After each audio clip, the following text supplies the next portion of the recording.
address the Leader of the Opposition accusation that the racist PPPC government refused to disperse the subvention to the Markham Multipurpose Agriculture Co-op Society. Let's talk and address that first. Well, the first thing, let me say this. If you follow the last couple of weeks, I've been responding deliberately to the likes like Mr. Norton. And I would say this for the public. Mr. Norton, based on everything I see uttered daily, I would say seem to be, what you call it, a walk-in garbage bin, because every time he speaks is some garbage. And you know what is sad? Is that this guy used to lecture and teach people's children at the University of Guyana. So that's just, I need to put that as a reference point. Now, the Mocha Multipurpose Co-op Society, I don't know the government has, as regards central government, has any relationship regarding a subvention given to them. I'm the Minister of Labor that's responsible for co-ops. And the interaction at the level of the government with co-op societies is done by the Chief Co-op Development Officer, which is a statutory position, not a political position, that is governed by laws and procedures. And as far as I know, the government has no relationship as regards transferring subvention to the co-op society. I suspect what Mr. Norton was speaking about, and ignorance is a terrible thing. When you try to fabricate and lie, you even can't do it properly. I suspect that the Vincent Alexander outfit was transferring monies to the Mocha Co-op Society, because in Mr. Alexander articulation, I think he mentioned something about they were funding or sponsoring agricultural development, and they were funding and sponsoring the market day that they normally have at weekend. So the opposition leader is so ignorant that he don't even understand the issue, and he is speaking to the issue. So the Ministry of Labor, the co-op department here, we have no relationship, as I said, as regard transferring funds. Our authority is to supervise co-op societies to ensure that they are run transparently and accountably. And what is important to note, that this transfer of funds from the Alexander outfit, IPADA-G, it was done with no reference to the co-op department. And that's a breach, because before a co-op society can access a grant, a loan, a subvention, whatever, the reference point to begin with, it is the co-op department. So again, in their attempt, they are breaching all the rules and regulations as regards the transfer of funds. So that's what so the opposition leader need to go and edify himself about the issue regarding the Mocha Co-op Multipurpose Society. He is saying that the subvention is preventing the market day, which gives farmers in the community. As recent as the first market day they have in 2020, the records show that it was the Food and Agriculture Association, the Ministry of Agriculture, and so on and so forth. Not only IPADA-G that enabled this market day for residents of Mocha, as well as the University of Guyana is helping them to move from primary to secondary and tertiary. So it's not IPADA-G projects. Well, you're so right. And just a couple of weeks ago, the president was in Mocha, followed by the Minister of Agriculture, where we made commitments to Mocha. So this stupidity and this idiocy about discrimination, I'm sure I read the Minister of Agriculture committing acreage of lands to the Mocha farmers for development, and that access, road access, and drainage and irrigation that is coming out of the president visit, of which they made some recommendations and some requests. So where is this discrimination? We have responded to their needs. I know the Minister of Public Service, she has been in there regularly, executing training programs. I know the Board of Industrial Training that comes under the Ministry of Labor. I have gone there to one graduation. And we have programs that we're discussing, and I think presently there's a program. So the nonsense about discrimination, several government agencies and ministries are engaging the village of Moko as I speak to you. And how is this putting African Guyanese on the breadline as the opposition leaders? Well, the point is, if you have nothing else to say about how this country can be developed, how it should be developed, I don't know, giving African Guyanese and Moko more lands is putting them on the breadline. I don't know, giving them access to their farmland is putting them on the breadline. I don't know, giving them access to training of all sorts is putting them on the breadline. Any sensible person will know that that is helping them to upgrade themselves, to uplift themselves, and to be able to become employable, and empowered.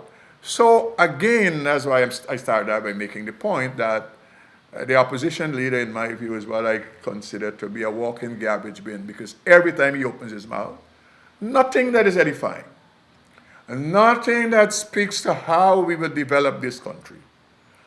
He brings nothing to the table, not even for his constituents. He has not come to the government with a program and a plan, or any minister or ministry, to say, this is how I'm recommending we should do X, Y, or Z for any poor. In Georgetown, which is their constituent, they like to prattle that. Linden, nothing.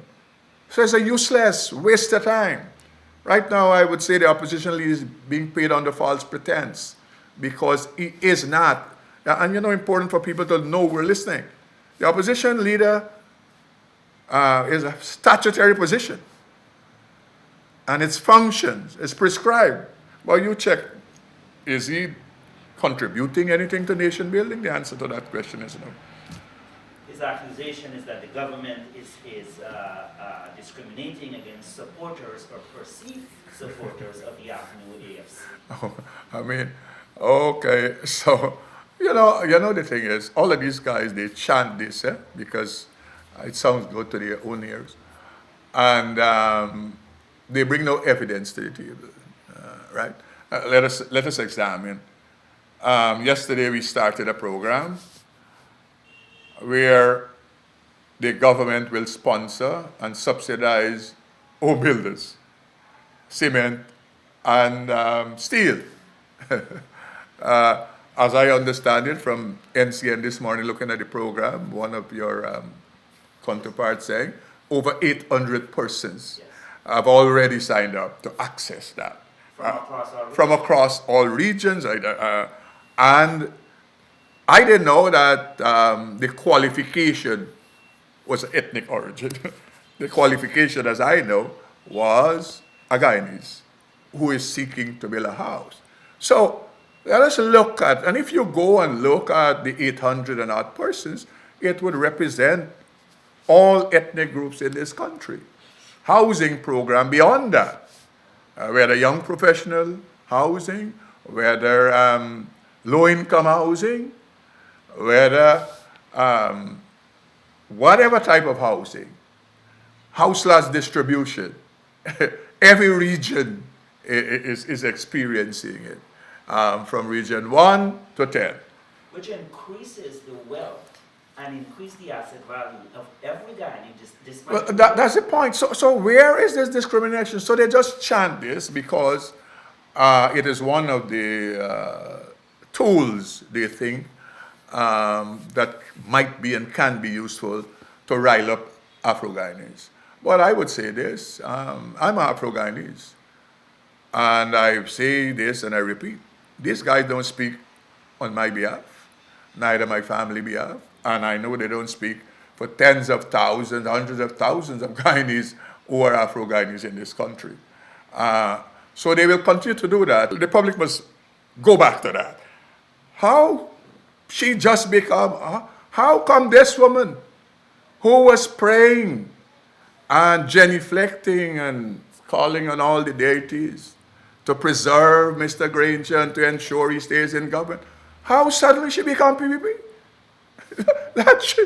You follow the point making? On the other side of the spectrum is one Mr. Ben. And I mean, enough is out there regarding Mr. Ben and his interaction and relationship with APNU AFC. He was the commissioner at the Lands and Surveys. I don't want to speak to some of the matters because most, if not all of them, are in the court. And therefore I will stay away from it. But the point is, everything that has happened suggested that Mr. Ben, as Commissioner of Lands and Surveys, was acting on behalf of the APNU AFC. Again, you have video clips of Mr. Ben holding APNU flag and, in New York at their campaign rally. Just the other day, the campaign rally at Golden Grove, you had Mr. Ben prominently there with his APNU apparel. So, the thing is so idiotic. So you have two persons who are contending, who are leading teams of persons, and that are full-fledged PNC, APNU, AFC types. So they are fighting among themselves and yes. And we, this minister and the government, we are responsible for attempting to break it up. Based on everything that is happening, they don't need help to break it up. They don't need help. The public posture and all the things that are happening. So, again, it's just stupidity. We have our eyes on $2 billion. Imagine a government that has access. This man is discussing 2 billion Guyana dollars. As I understand it,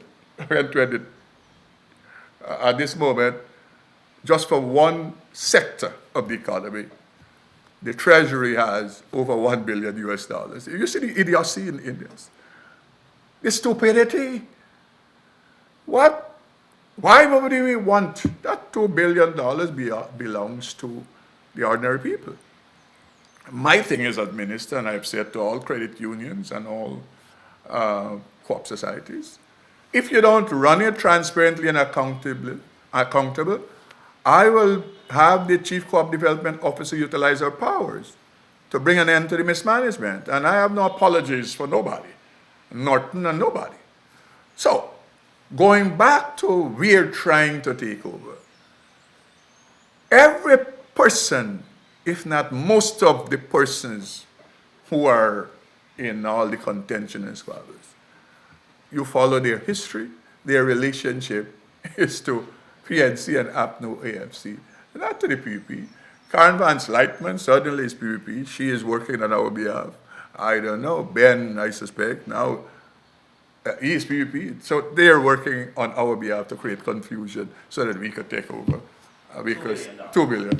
Which the government budget is 10 times, 100 times that. I mean, the thing is so stupid. You know, but it needs to be responded to and need to bring attention to so that the public will recognize this foolishness that this guy is uttering. And then this conversation, supposedly, that the GPSU membership, credit union member, it's only of Afro-Guyanese. Is that true? No, it is not true. Because it is a public service credit union. Any public servant can be a member. And they have many hundreds of persons who are not Afro-Guyanese who are full-fledged members, who pay dues to that monthly, deducted at the source of the salary across the country, including interland regions. So this foolishness that suggests to people who don't know that these entities are all black, all Afro-Guyanese, it is nonsense. It is ignorance, And it is deliberately to sow discord because they must know better. Importantly also, as I understand it, there are hundreds of teachers who are members of the GPSU credit union. So people of all ethnic origin. It is a credit union that supports public servants, public sector workers of all stripes and types and all. But as I speak to you, it is a credit union that represents people of all ethnic strand in this country, and they're members, full-fledged members of that credit union. Therefore, their fledgling accusation of discrimination is hollow. Yeah, that's the point I'm making, and people must know that. Some time ago, Mr. Lincoln Lewis articulated this position. I suspect Norton again trying to make this point. It is this conversation that co-op societies in this country are predominantly owned and run by people of African descent, which is a foolishness. They're all different co-op societies. I just came out of Region 9. All the co-op societies there, the people are Amerindians who own them and running them. In number 66, they opened the three-door Fishermen Co-op Society, and I can go on and on. Well, they measure quite a few co-op society here. They're talking about the Essequibo Co-op Society, the Vigalstra Co-op Society in Melanie Damasana. Of course, you've addressed this numerous times, the Linden Utility Service Co-op Society, as if it's all Afro-Guyanese society only, and the government is discriminating and going after them. Again. But I want to preface this. You're only doing your job. Chapter 88, 01, Laws of Guyana, Part 5. The commissioner shall audit or cause to be audited by some person authorized by him, by general or by special order in writing, the accounts of every registered society, once at least in every year. Isn't this the simple regulation requirement of your ministry that is causing this whole fight? Yes, that is what it is. Look, let me go back to this Linden Utility. You had a man there who is a spin twin of Lincoln Lewis, one Charles Sampson, I think his name is, who belongs to the same union like Lincoln Lewis. Nearly 1 decade, he's the chair. He has been the chair for this Linden Utility. So no elections? No elections, no update of the register, no accountability, no transparency, no audit, yearly audit like you spoke to just now. And most importantly, no dividends for the members. And a co-op society is like any company. Just like our banks, the IH&D, they'll give shareholding year-end. Co-op society is supposed to be doing that. They call it dividends. No dividends for nearly a decade to the people. He held on to it, he and his cabal. No elections, no transparency, no accountability to the membership, running it into bankruptcy. And all the people like Norton and so, who's screaming now, they never call him to account. Now he's called to account, and the Chief Co-op Development Officer utilizes her powers. She has the powers to disband and dissolve at any time and appoint members of interim management committee. And that is what it is. An interim management committee to ensure that they bring up to date all the audits and all the other issues that can make the thing transparent. And they're given a timeline, 6 months, a year to do it. If they are not completed, then the CCDO can extend their timeline. But at the end of the day, when all of that has happened, the CCDO would instruct that you have an annual general meeting happen whereby the members can now elect their management committee. So an IMC is not holding on. An IMC, it is utilizing the powers of the CCDO to make a co-op society wholesome and accountable and transparent. And that is what they don't want. And this is what is going on in Essequibo, Vilastra, Housing. No, Visalstra is again the deliberate attempt to sow discord. The Visalstra Co-op Society is what we call loosely Melanie, North and South. 2017, when they were in government, this co-op society was almost non-existent. No, the co-op society exists, Yeah. but accountability and transparency issues did not exist. And what is important to note is that you have people of all ethnic origin who are members of this Visalstra enterprise area. Look, the Visalstra is north, south, way over the railway embankment. Many pockets, they might have different names, but that is the extension of the real estate of this co-op society, right? Originally was enterprise. So, it is a blatant lie to suggest that the Visalstra Co-op Society is owned predominantly by people of African descent. All kinds of people got property holdings there, and they are members of the society. And importantly, for Norton and his stupidity, a month ago, I went and I had a meeting with that society. And as I speak to you, the co-op department is engaging the society to help them to do what they must do, to help them to regularize their lands, because they have land holdings that are caught up in court. They have land holdings that the court has given judgment, have lands returning to them. All of those things were not followed up. We are attempting to help them to do that. They have 100 and odd plots of land still available for residents. We are helping them to ensure they can do it a fair distribution. So the co-op department is engaged with Visaltra, seeking to help. And this idiot guy is suggesting we want to take it over. Take it over and do what with it? What are we going to do with it? Hamilton want to take it over?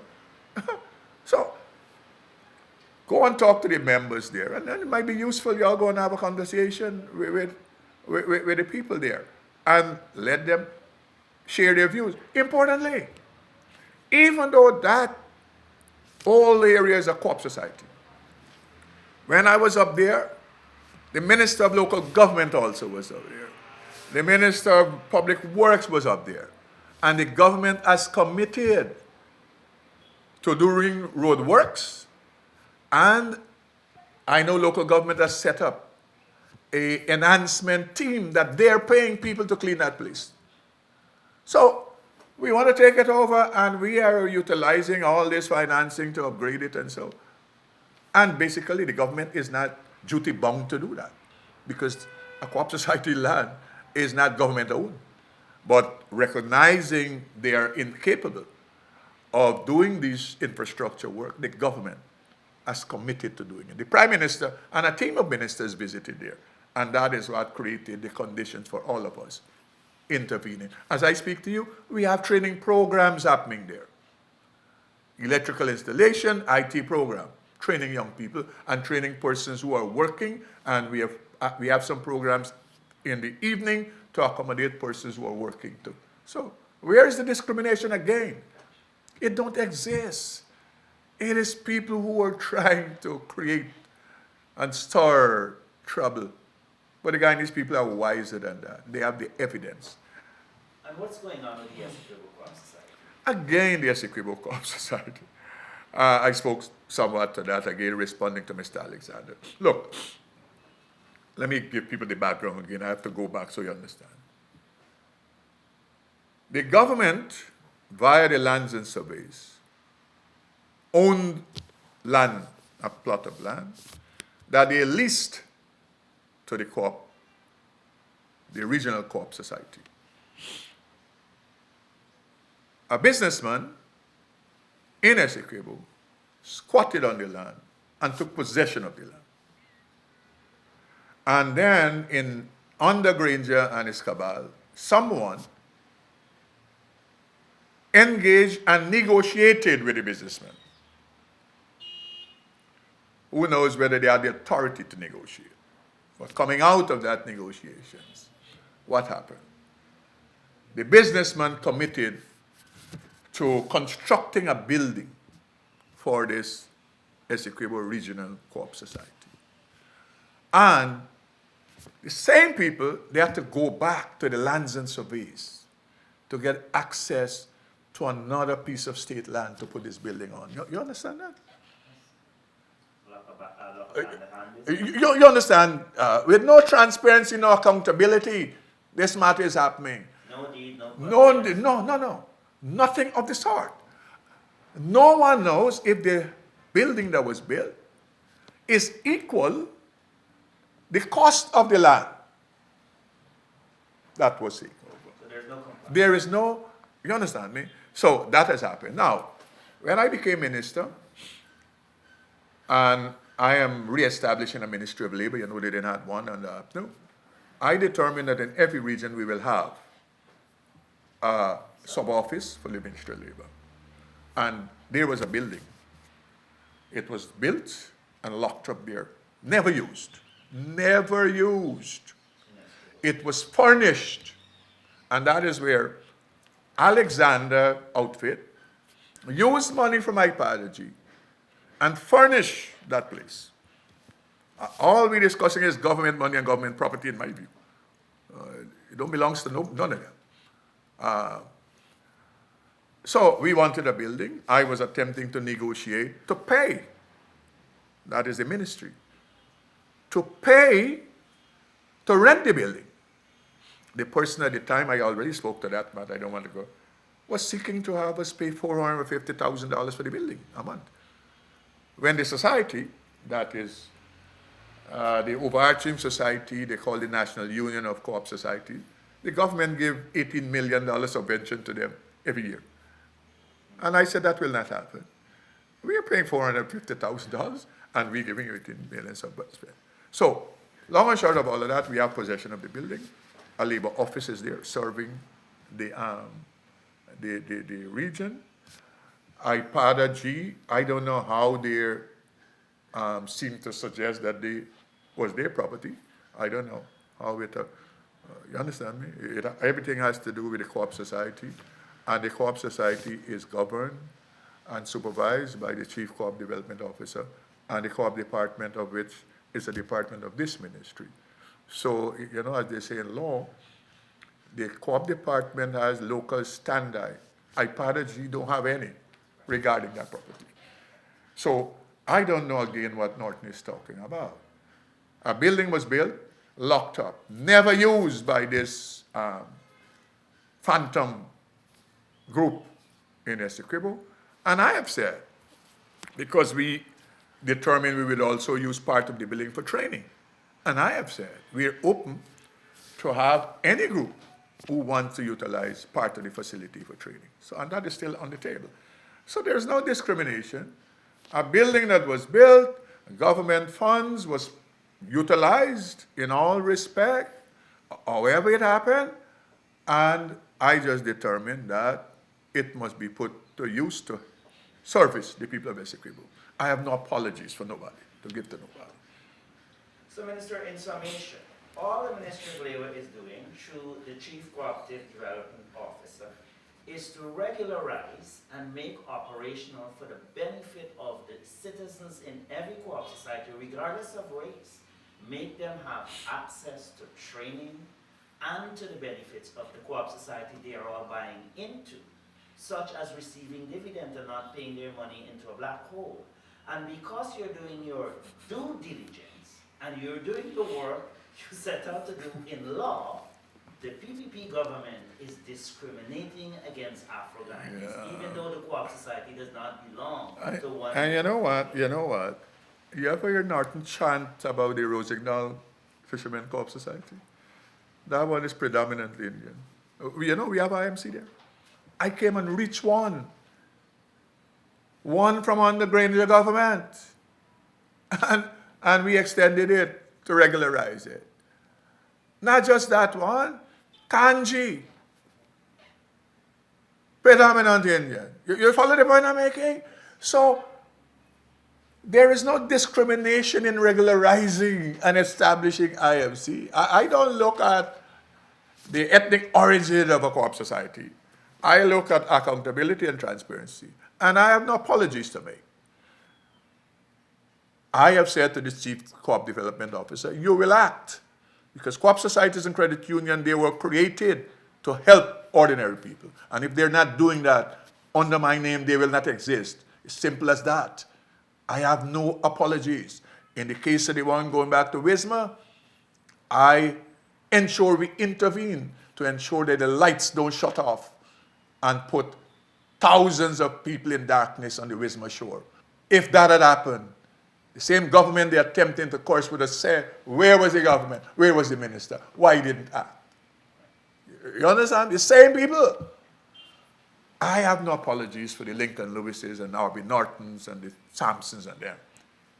I know what we did in Linden, ensure the lights stay out.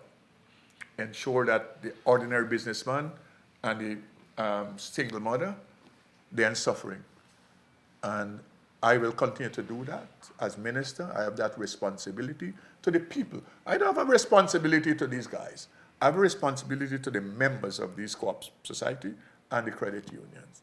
And I will continue to execute my mandate to ensure that they're transparent, to ensure that they're accountable. Nothing that is developmental, nothing that is futuristic, and nothing that's helpful to anyone. You know, the same people, he has not intervened to help them, you know. Has he gone to Mocha to intervene to help them?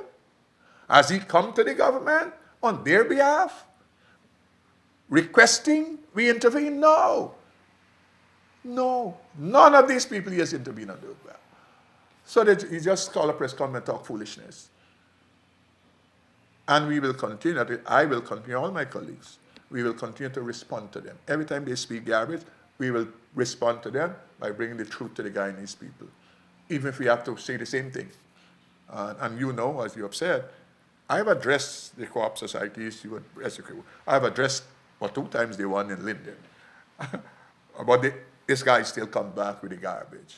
And every time they come with the garbage, again I would speak. So thank you very much for having me this morning, so I can bring some light to this foolishness that Norton uttered yesterday.